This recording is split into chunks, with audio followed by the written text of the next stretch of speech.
اعوذ باللہ من الشیطان الرجیم، بسم اللہ الرحمن الرحیم۔ قصائی کو یہ باتیں ضرور سمجھائیں۔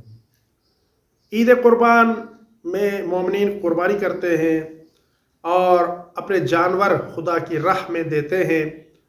تو جب جانور کو قربان کیا جائے، اللہ کی راہ میں دیا جائے، تو اس وقت ضروری ہے کہ آپ قصائی کو کچھ باتیں جو کہ مہم ہیں وہ ضرور سمجھائیں۔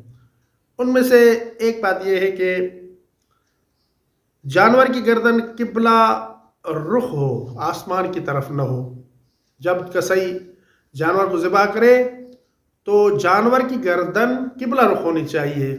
بعض اوقات دیکھا گیا ہے کہ جانور کی گردن آسمان کی طرف ہوتی ہے، اس طرح نہیں کرنا چاہیے۔ اور دوسری بات یہ ہے کہ جب آپ جانور قربان کر رہے ہوں تو اسے پانی پلائیں۔ مستحب ہے کہ آپ جانور کو پانی پلانے کے بعد ہی ذبح کریں، اللہ کی راہ میں دیں۔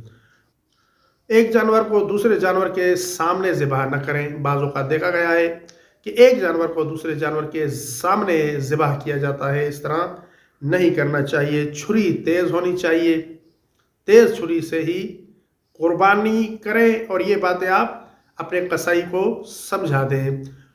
جس چیز کے ذریعے سے انسان جانور کو ذبح کرے تو وہ لوہے کی ہونی چاہیے، کسی اور چیز کی نہیں ہونی چاہیے۔ اور اہم بات یہ ہے کہ جب آپ قربانی کر رہے ہوں تو اللہ تعالیٰ کا نام لیں، ذکر خدا کریں۔ قربانی کرتے وقت نام الہی لینا ضروری ہے، اور قصد قربت ہونا چاہیے۔ یہ سب سے اہم پوائنٹ ہے کہ بعض اوقات دیکھا گیا کہ لوگ قربانی تو کرتے ہیں لیکن لوگوں کے دکھانے کے لیے، لوگوں کو دکھانے کے لیے قربانی نہ کریں، اس کا کوئی فائدہ نہیں ہے۔ صرف اور صرف مقصد آپ کا رضا الہی ہونا چاہیے۔ قربتاً اللہ قربانی کریں، تب اللہ تعالیٰ آپ کی قربانی کو قبول فرمائیں گے اور آپ کو بہت بڑا اجر و ثواب عطا فرمائیں گے۔ اور نیچے جو وہ سبسکرائب کا بٹن ہے نا، اس کو ہٹ کرو، جلدی سے کرو سبسکرائب۔